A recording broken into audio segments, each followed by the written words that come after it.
let's be honest, things are a little tense in America's climate. The real estate market, people are afraid of the high interest rates, the NAR settlement, just high home prices. Yeah, if you're feeling overwhelmed, you're in the right place. In this video, we're gonna break down all the information that you're gonna need to navigate the market in Colorado. We hope by the end of this video that you feel confident, less overwhelmed, you're excited about making that move to Colorado and finding that home that's perfect for you.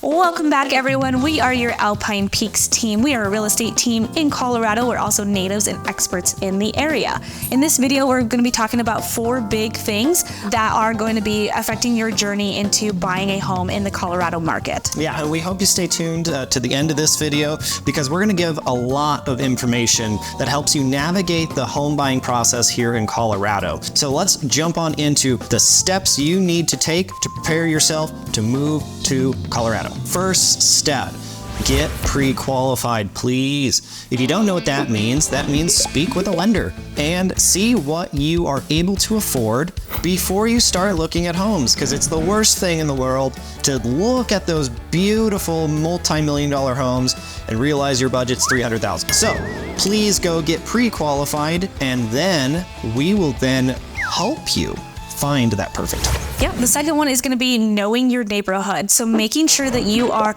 looking up this neighborhood's HOAs, you're looking up restrictions.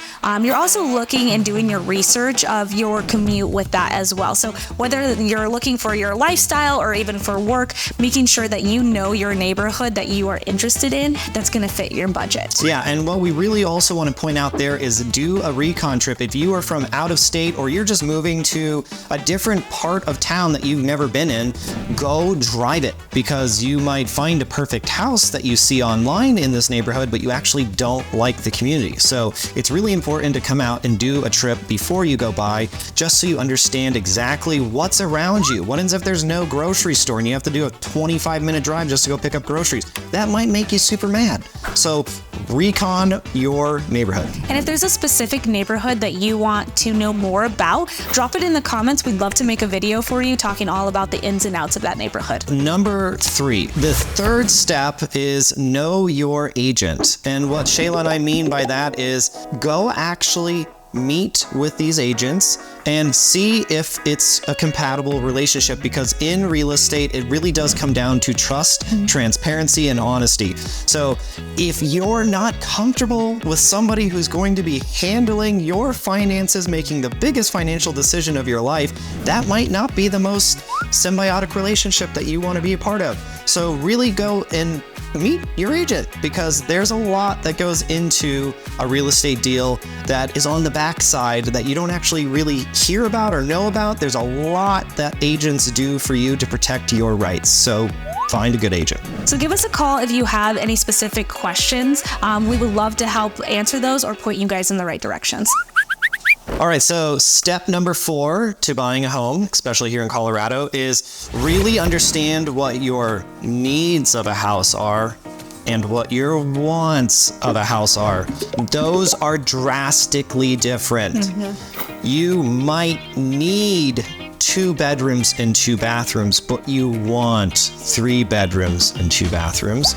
So really understand that, especially if you're buying with a partner or, a significant other, know their needs compared to your needs and combine them, because it is a pain in the butt when one person wants this and they get you out of a house because it was a want. So really write down what is important to both of you and understand what you can work together with or what you can compromise on. And what's a non-negotiable. And what is a non-negotiable. That is going to be something that's going to really affect that list, is realizing what you actually, like Josh said, really do need, and what is going to work for your lifestyle and what you are wanting to find in a home. So really look at those non-negotiables, put those lists together, and come together and really talk about those, because that's really going to affect what you're looking at, whether it's a ranch house or a tri-level. So really just dive deep into that. I, have worked with a lot of buyers, a lot of sellers, and as funny is I have a story where we had this one set of buyers who specifically wanted to live on a golf course. And I showed them homes on golf courses over and over and over. And what they actually did need is they wanted open space. So we found them a home that wasn't on a golf course, but backed up to that open space. So they didn't actually want to live on a golf course. They wanted to have privacy. So that is something that I want you guys to consider when you're making that move is it really the golf course that you want? Or do you want open space privacy? And you just want to see beautiful grass? That's what we're really trying to point out here is you can waste a lot of time looking at things that you think you want, but you actually need this. And then you're missing out on homes that could have been perfect for you.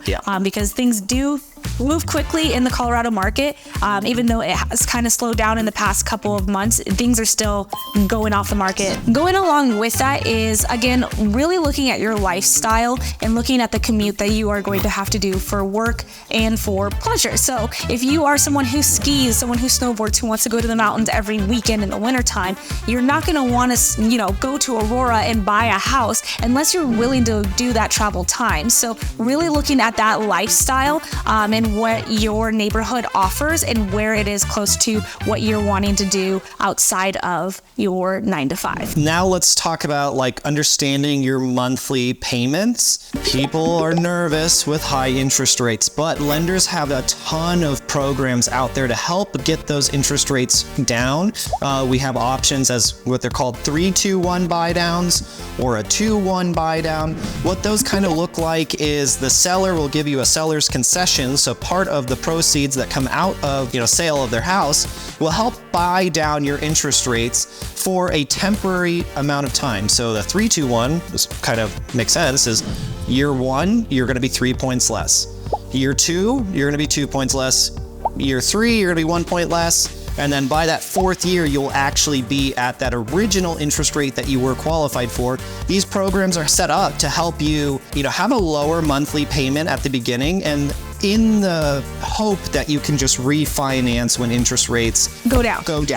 Hopefully. Yeah. I don't have a crystal ball. So, and there's also other options. You could do permanent rate buy down. So as the buyer, you can just buy down your own interest rate with your lender. But there's just a lot of programs that are out there to help get that interest rate down, get your monthly payment to where you want it to be, that a lot of buyers just aren't even aware of. So look at all of your options. And that's where Shayla and I really push is talk to multiple lenders. And talk to your real estate agent as well, because your real estate agent will know information about that and be able to point you into the right direction. Yeah. Okay, so now that you've actually completed steps 1 through 4, you are ready to start seriously looking at homes. And when that time approaches, here are some things that you should be knowledgeable about in today's real estate market in Colorado. But before we dive in, if you found this video to be helpful, please like and subscribe. We are growing our channel. We make videos every week to help you with your Colorado lifestyle. So now let's talk about things to know in the Colorado real estate market. Number 1 is the National Association of Realtors Settlement. Colorado's been doing, I would say, good practice for the last 20 years. What happened in this settlement is they were stating that buyers' agents' commissions and sellers' agents' commissions are negotiable. We've been doing that for the last 20 years. So that's always negotiable. So what's going to happen there is you're going to sign an exclusive right to buy with a buyer's agent and an exclusive right to list with a seller's agent. And they're going to come together and decide how they're going to get paid. That's the gist of it.